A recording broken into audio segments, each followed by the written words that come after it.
ایک اونٹ روتا ہوا دوڑتا ہوا میرے نبی کی خدمت میں حاضر ہوا، میرے نبی کے قدموں پہ اپنا سر رکھ کر روتا جا رہا ہے، فریادیں کرتا جا رہا ہے، اونٹ کی آنکھیں چھم چھم برس رہی ہیں۔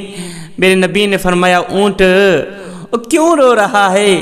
کیوں زارو قطار رو رہا ہے؟ کیوں تڑپ رہا ہے؟ اس اونٹ نے کہا، آقا آپ کے پاس مالک کی شکایت لے کر آیا ہوں، فریاد لے کر آیا ہوں، اندر دکھوں کے انبار لگے ہوئے ہیں، سینے کا بوجھ ہلکا کرنے آیا ہوں۔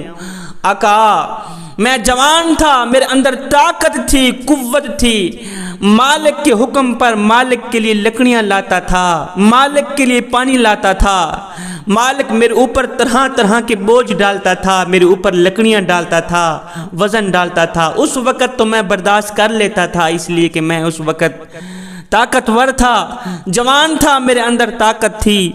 آقا اب میں بوڑھا ہو گیا ہوں، اب مجھ میں وہ پہلے والی طاقت نہیں رہی، پہلے والی ہمت نہیں رہی، جسم میں وہ جان نہیں رہی، ہڈیوں میں وہ قوت نہیں رہی۔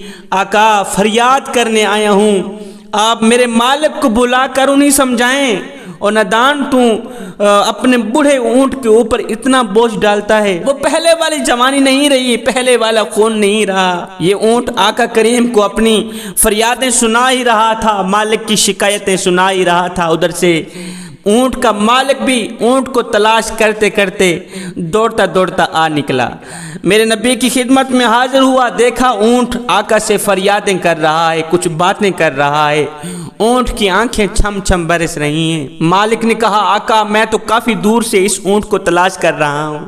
میرے نبی نے فرمایا، تمہارا اونٹ تمہاری شکایت لے کر آیا ہے، یہ کہہ رہا ہے کہ میں جوان تھا، میرے اندر طاقت تھی، قوت تھی، میرا مالک میرے اوپر بوجھ ڈالتا تھا، میرا مالک میرے اوپر وزن ڈالتا تھا، اس وقت تو میں برداشت کر لیتا تھا، اب جوانی چلی گئی ہے، بڑھاپے نے آن گھیرا ہے، بوڑھا ہو گیا ہوں، جسم میں وہ طاقت نہیں رہی، ہڈیوں میں وہ قوت نہیں رہی، میرا مالک اب بھی میرے اوپر وہی بوجھ ڈالتا ہے جس طرح وہ جوانی میں ڈالتا تھا، میرا مالک سمجھتا ہے کہ میں اسی طرح کا طاقتور ہوں۔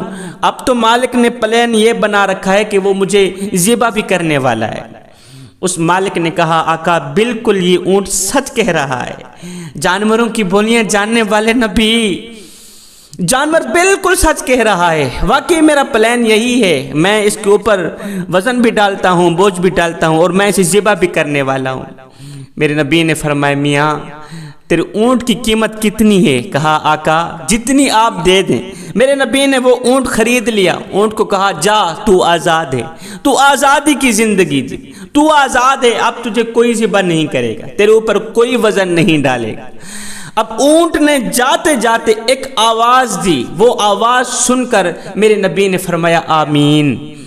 اونٹ نے دوسری آواز دی، دوسری آواز سن کر بھی میرے نبی نے فرمایا، آمین۔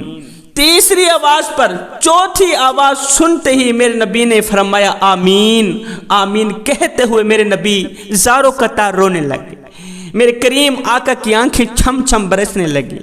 صحابہ کرام نے پوچھا، آقا آج تو ہم کچھ عجیب ہی منظر دیکھ رہے ہیں، اے جانوروں کی بولیاں جاننے والے نبی، اتنا تو بتا دیں کہ جانور نے آپ کو کیا کہا ہے، اونٹ نے آپ کو کیا کہا ہے کہ آپ زاروں قطار رو رہے ہیں؟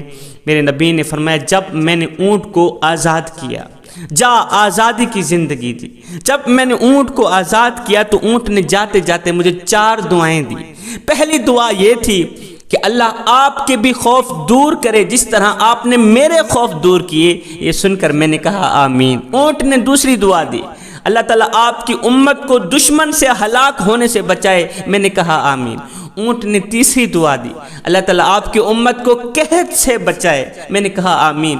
اونٹ نے چوتھی دعا دی، میں آمین کہتے ہوئے رو پڑا۔ اونٹ نے کہا، اللہ تعالیٰ آپ کی امت کو ایک دوسرے سے جوڑے رکھے، اللہ تعالیٰ آپ کی امت کو ایک دوسرے سے جوڑے رکھے، وابستہ رکھے۔ یہ سنتے ہی مجھے معراج کا وہ منظر یاد آ گیا، میرے اللہ کا وہ فرمان یاد آ گیا۔ صحابہ جب میں معراج پر گیا، میرے اللہ نے مجھے فرمایا، اے میرے حبیب آپ کی امت میں اختلافات پائے جائیں گے، آپ کی امت میں لوگ ایک دوسرے کا دل جوڑیں گے نہیں توڑیں گے، جوڑنے والے کم ہوں گے، توڑنے والے زیادہ ہوں گے۔ جو توڑنے والے ہوں گے وہ تو جہنم میں جائیں گے، اور جو جوڑنے والے ہوں گے، جو لاکھوں میں سے ایک ہوں گے، وہ جنت میں جائیں گے۔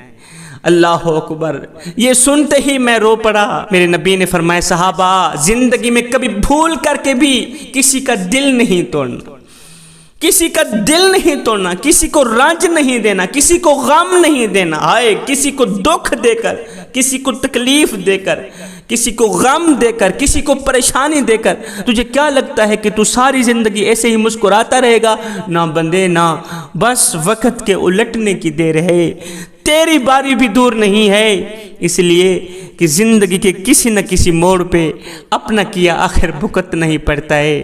جوانوں، اگر کسی کو ایک پل کی خوشی نہیں دے سکتے تو نہ دینا، کوئی بات نہیں۔ کسی کو ساری زندگی کے لیے دکھوں میں بھی نہ ڈالنا۔ اگر اپنے بوڑھے باپ کی چٹی داڑھی کا حیا نہیں کر سکتے تو کوئی بات نہیں، نہ کرنا۔ خدا را، بوڑھے باپ کو بے عزت بھی نہ کرنا، بوڑھے باپ کو ذلیل بھی نہ کرنا۔ بوڑھے باپ کی، بوڑھے والدین کی اگر خدمت نہیں کر سکتے تو کوئی بات نہیں، ان کا اللہ ہی وارث ہے۔ خدا را، بوڑھے والدین کو بے عزت نہ کرنا۔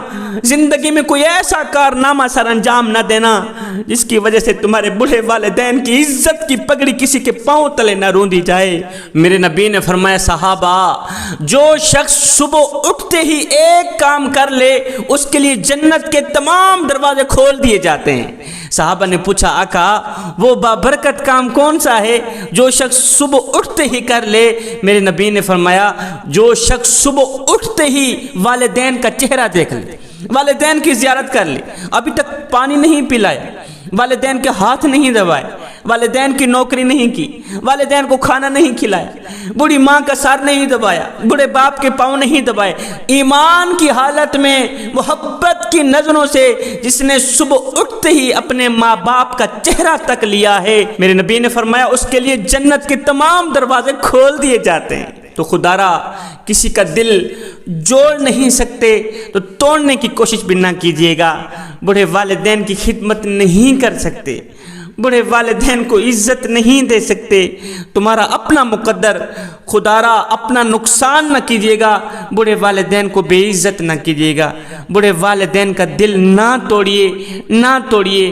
انشاءاللہ اللہ تعالیٰ تمہیں دنیا میں بھی کامیاب کرے، آخرت میں بھی کامیاب کرے۔